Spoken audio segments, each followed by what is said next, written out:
Hey crafty fam, it's Alex Vanover, and if you're brand new here, welcome to my craft room, and if you're not new here, then welcome back because I'm so glad that you're here. In this video, I'm going to show you how to make this super cute card in Cricut Design Space.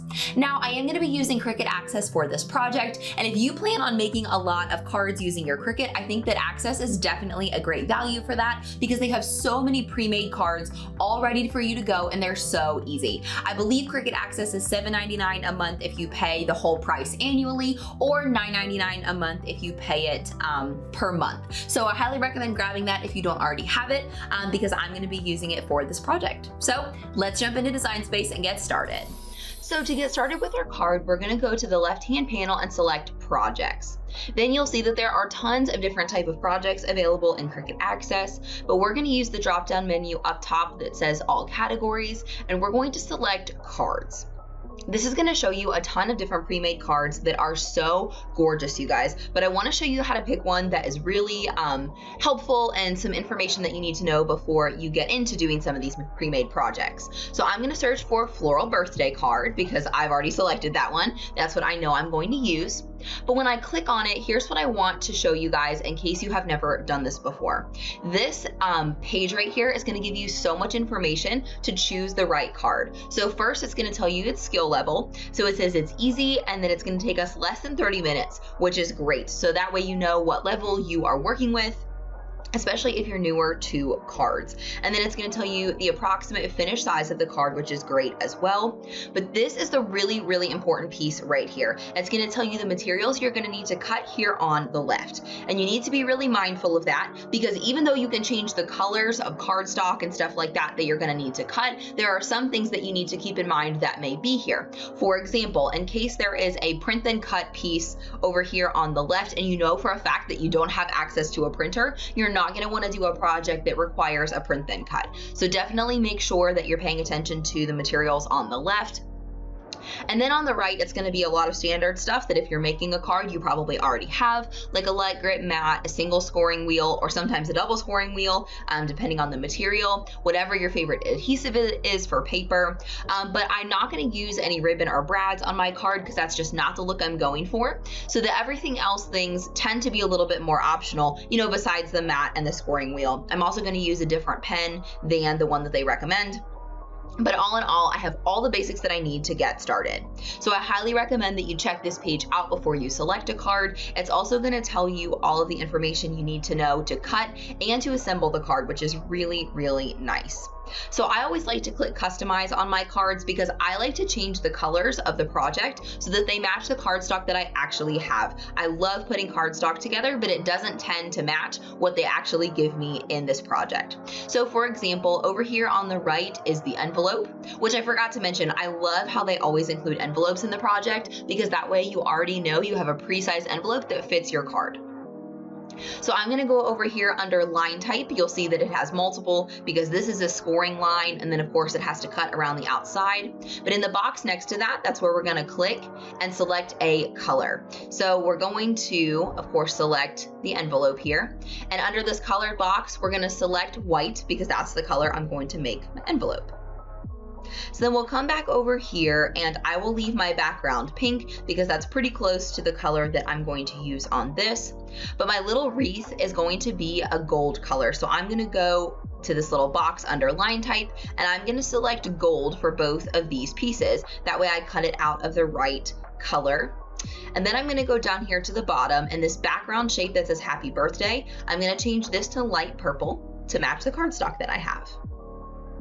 So after you have all the colors settled and you're happy with the way that this looks, then you can go to the Make It screen. And then the next important thing that you need to know is that if you're not using 12 by 12 pieces of paper, you have to adjust that on the mat to make sure that it's going to turn your paper the right way. So for my envelope, I do have a 12 by 12 piece of paper. But for this one, for example, oh yeah, I have a 12 by 12 for this as well. But for example, this one is going to be an 8.5 by 11 piece of paper. So I need to make sure that I have that adjusted so that my Cricut doesn't cut my pieces in the wrong spot. And then for this one as well, I just have an 8.5 by 11 piece of paper. So once you have all of that adjusted, you're just going to click continue. And then once your machine connects, you can start on the first mat or wherever you'd like, and you just remember to change the cut setting for each piece of paper that you have. So most of the time I'm going to be using the light cardstock setting, but for the background of my paper, I do actually have some Cricut paper that's called the deluxe paper. So if you have different weights of cardstock and things like that, make sure you go back and change the weight that you're using. If you're using a specific Cricut product, you can select browse all materials and you can actually search for it. That's how I found the deluxe paper, so that I know that it's definitely going to cut on the right setting. So that's really handy to have as well, but don't forget to do test cuts for any paper that you're not sure of the cut setting. So let's hop over to my machine and I'll show you what it looks like to cut all these pieces out and assemble them. So here's how to load the scoring wheel in case you haven't done this before. You're going to go into your clamp B where your blade stays, and you're going to flip back this latch and pull out your fine point blade and put it aside.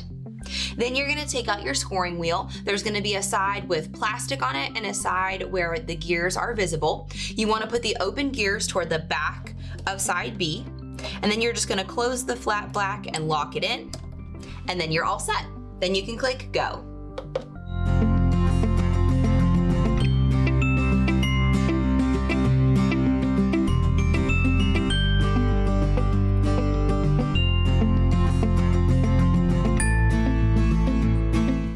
And then when it's finished cutting, you can unload your mat.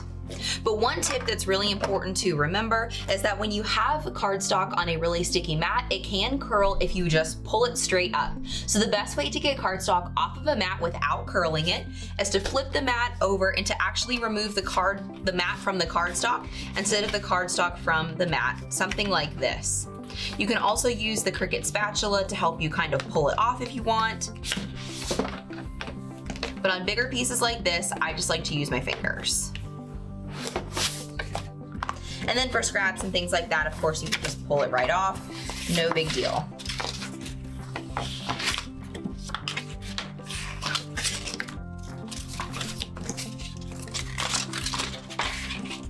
Then you can check in Design Space for the next piece you need to load.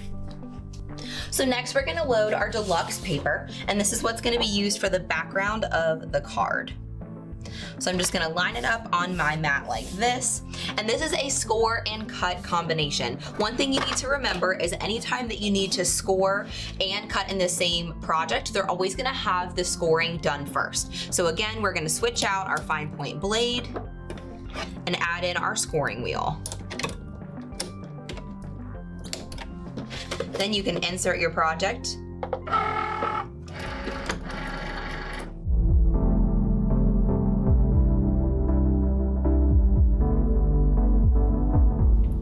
Then when Design Space prompts you, we're just gonna remove the scoring wheel and add our fine point blade back in so that it can cut the perimeter of the card.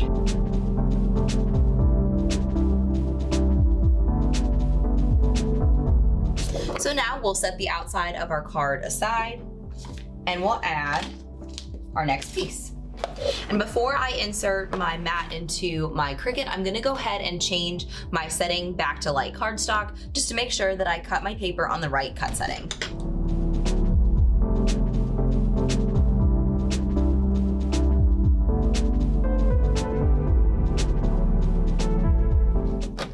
Next, we'll unload this piece.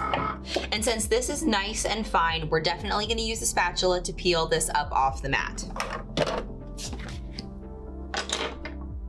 So here's my Cricut spatula. I'm gonna do the same thing where I flip the mat over and remove the mat from the paper instead of the other way around. So I'm gonna start peeling it off like this. And you'll see that I can see the corner of the wreath. So I'm just gonna use the flat side of my spatula is gonna be facing down, and I'm just gonna gently peel each piece off of the mat. This prevents anything from getting left behind and ripped as I am removing the mat. And this little bird over here can be used for this too. Just wanna go nice and patient and slow so that you don't have to recut it. And there you go. So now that I have my really intricate part already off the mat, I'll go ahead and gently remove the mat the rest of the way. And once you pop it out of the paper, it looks so pretty. And make sure you don't lose any of your pieces like this cute little bird. So then we'll move on to our last piece of paper. And this paper is going to write the happy birthday as well as cut. So just like we loaded in the scoring wheel, this time we're gonna load in the pen first and let it do the writing, and then we'll go backwards and allow it to cut. But this time we can do it in clamp A, which is really, really nice. So I'm gonna be using the 0.4 tip black pen from Cricut. And you wanna hold your pen so that this little gray triangle is facing forward and in the front. So I like to remove the cap and put it on the back so I don't lose track of it. Then you're just gonna open up clamp A and insert the pen so that this little gray triangle, again, is facing in the front and forward. Then I like to hold the bottom of clamp A as well and kind of support it. And you're just gonna push your pen in until it clicks. Insert your project.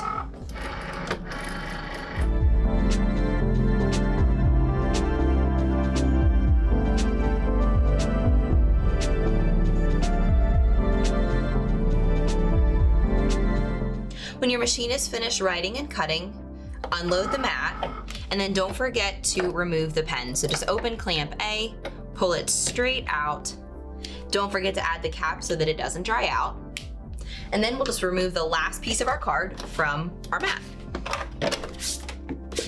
So we curled the edge a little bit there, but that's okay. This piece turned out perfect. So now I'll show you how to assemble this card.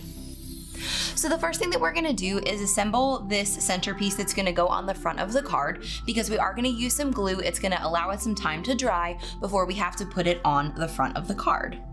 So since this little wreath is super thin, I'm gonna use glue to attach this wreath to the outside of the happy birthday. So we'll just go through, we're gonna use tacky glue and just add it onto the pieces that are a little on the thicker side. So this bird is a great place to put a little bit of adhesive. But the nice thing about crafting with paper is that you don't have to, put adhesive in every single area. We can just put it in a few areas and that will be plenty. So I'm just gonna put it in areas like that have like leaves across from each other and doesn't take a whole lot of glue. I'm gonna try to make sure that I have the most glue in the areas where the wreaths are definitely going to overlap. So once I have enough glue, I'll just pick up this piece and try to center it the best I can before I push it down on top of the happy birthday. You may have some areas where you use a little bit too much glue like I did, but no big deal because once this dries, you won't be able to see it. I'm just gonna wipe some glue off that foil there because it's pretty shiny, so you may be able to see it in that spot. Once that section is glued down, I'm gonna take this little gold bird and I'm gonna give it a little bit of a 3D effect on top of this other bird. So in order to do that, I'm gonna use a little tiny adhesive foam square just to give it that 3D pop a little bit, like a lot of the cards you see in the store. Oops. All right, so I'm just gonna grab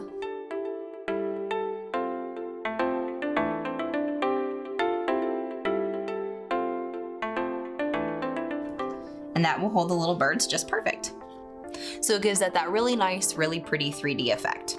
So we'll set this aside while we work on the other pieces, and then the last thing we'll do is attach the sentiment to the front of the card. So next, let's work on the envelope. So one tool that I really love to use in paper crafting is called a bone folder. This definitely is not required, but as I've worked with paper more, I think it's really, really handy to use. So I will link it down in the video's description for you guys. I got it from Amazon, but I'm sure these are available at craft stores as well. And what this does is it really helps make creases really, really fine and really sharp so that everything stays folded the way that you want it to. So if you'll remember when we cut our envelope, we also scored around all four sides. So what I like to do is I like to bring the flaps in where the score lines are and kind of start by pushing along with my finger. And then we'll go back with the bone folder and really push those creases in like this.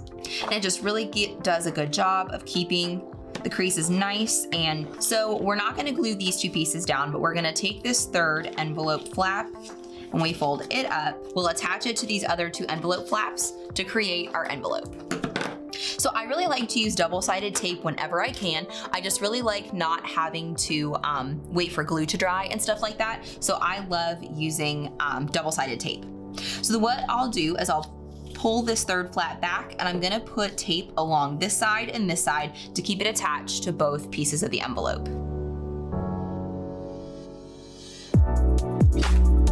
And you want to try to make sure that you leave it toward the edges, but you don't want it to hang over top of the edges so that it doesn't stick to the card inside the envelope.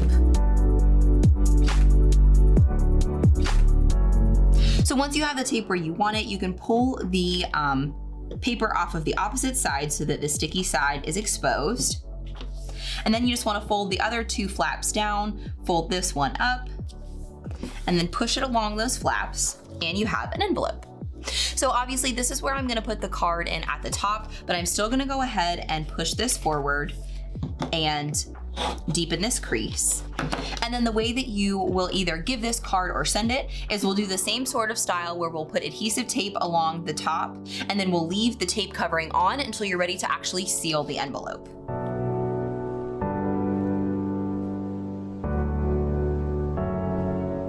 So then let's turn our attention to this final piece of the card. And this is gonna be super easy because all we're gonna do here is fold it in half where it was already scored. I might have to look a little bit closer to make sure I find the score line. There we go. So I crease it first with my fingers, and then I just come back and run the bone folder along it to deepen that crease. And then when you're ready, you want to attach the happy birthday to the center of the card. And this is where you're able to get creative if you want to. In the example that we saw on Design Space, they had a ribbon along the side with cute little brads, but I really like this pattern paper and I think that it gives it enough of a pop. I'm just going to use double-sided tape to attach the happy birthday sentiment to the front of the card. So I'm going to flip it over and apply some tape on the back. And I'll just kind of measure across with my fingers, and I may put up to 3 pieces of adhesive tape on here just to make sure that it's really well stuck to the front of the card. And since you have that little 3D bird on the front attached with foam squares, you want to make sure that it's well anchored down to the base of the card so that in case there's any pulling when it comes in or out of the envelope, it still stays nice and strong. The nice thing is nobody's going to see it, so it doesn't have to look perfect. Just needs to be sturdy. So once they're all placed, I'll just peel off the top layer. And then we'll just try our best to center it on the front, and of course make sure that it's opening to the left so that it looks like a regular card. Push it down really well with your fingers. And there we go, the card is finished. And then once you get the sentiment secured on the front of the card, you can always stamp or write the sentiment to the person on the inside of the card, or you can even put it back through your Cricut and have your Cricut write the sentiment if you want to do that as well. If you're brand new to paper crafting, then definitely check out my Amazon store. I'll link that down in the description because it has all of my favorite products that I use for paper crafting from Amazon. And I'll also link the floral birthday card file that we use in Design Space, as well as the other products that I use that are not from Design Space, in case you want to use the same paper or tools as I do. And if we haven't already connected on social media, I would love to get to know you and see your work. So if you're on Instagram, use the hashtag DIYAlex, or you can connect with me at DIYAlexVanover on all major social platforms. I'll also put links down in the description for direct links to all my profiles because I would love to meet you and see what you are crafting. And if you haven't already, please click right here to subscribe to the DIYAlex YouTube channel. Scroll down just a little bit and ring the bell right next to subscribe so that you never miss when I upload a new video. I hope we can craft again soon.